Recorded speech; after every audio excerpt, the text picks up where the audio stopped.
We got this beast of an iPad Pro here, equipped with the M2 chip. Let's check it out.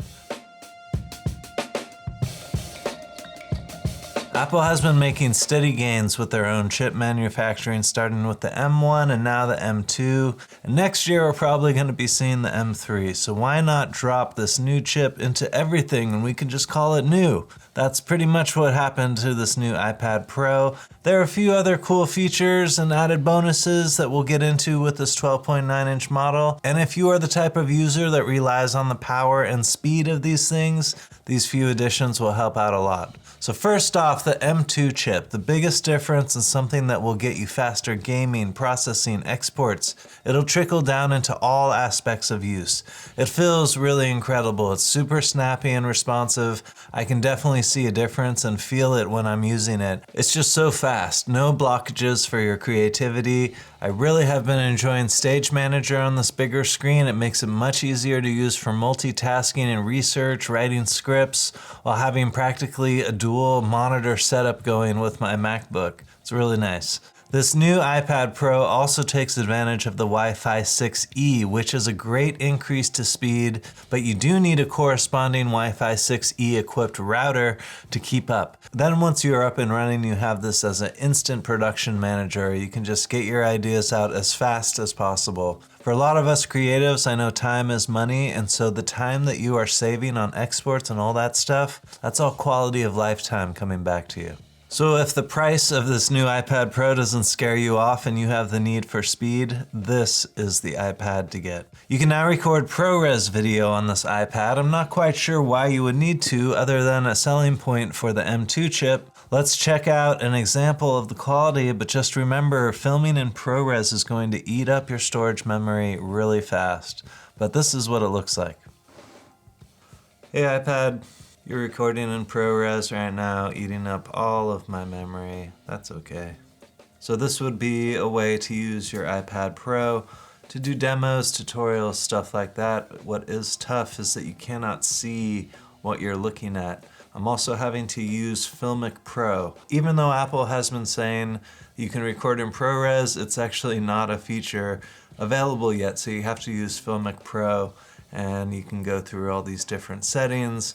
You get 4K, 3K, ProRes 2020, ProRes 709, you know, pick your poison with this stuff. But good luck if you want to record ProRes on the iPad Pro. It's available though with the M2 chip.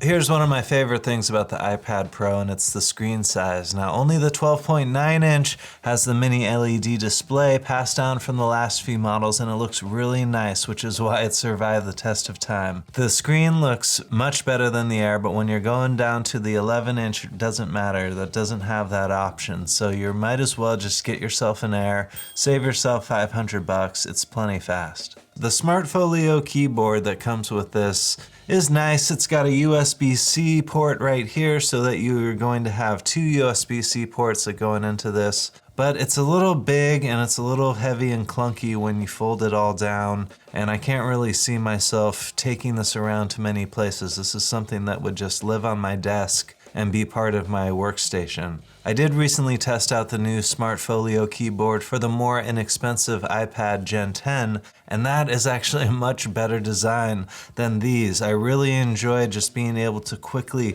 take it out, type on it, and it has a kickstand so you can use it on your lap a little better. This Smart Folio keyboard for the iPad Pro is mainly for desk use, for flat surface use, so you're stuck with that, unfortunately. The pencil has a new feature called hover mode. Now this is a really cool feature for designers and artists who are using this iPad Pro, and I think it's just a new user experience that everyone could enjoy. I love doodling and drawing and art and stuff on my iPad, and when I was using my pencil, I always wished there was one thing that I could just see precisely where my pencil was going to land on the screen. And now with hover mode, as soon as you get close, you see that spot light up. You know exactly where you're going to go. You can be super precise.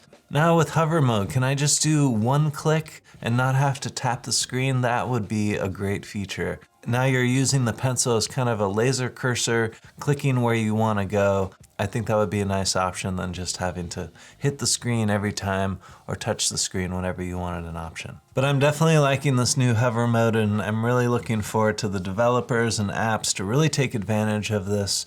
That's about it for new features. Handed down from last year's models, the mini LED display, 120 Hz refresh screen, quad speakers for good sound, and a LiDAR sensor on the back. Apple has also kept the prices the same, $799 for the 11-inch and $1099 for the 12.9-inch. I would recommend the larger screen. That 2 inches of screen size really bumps up the user experience with these iPads. One other thing that I know sounds silly, but I would have liked to have seen is this landscape camera. After using the more inexpensive iPad Gen 10 this month, for this amount of money, can't they just put 2 cameras in the iPad Pro, a landscape and a vertical? That doesn't seem like too much to ask. We shall see what next year's evolution will be when they start dropping M3 chips in, and if this finally gets that landscape camera. Alright folks, I hope this video helped you out on the new iPad Pro. I would absolutely love to stay in touch with you, so if you can hit that subscribe button down below. Thanks for watching everyone,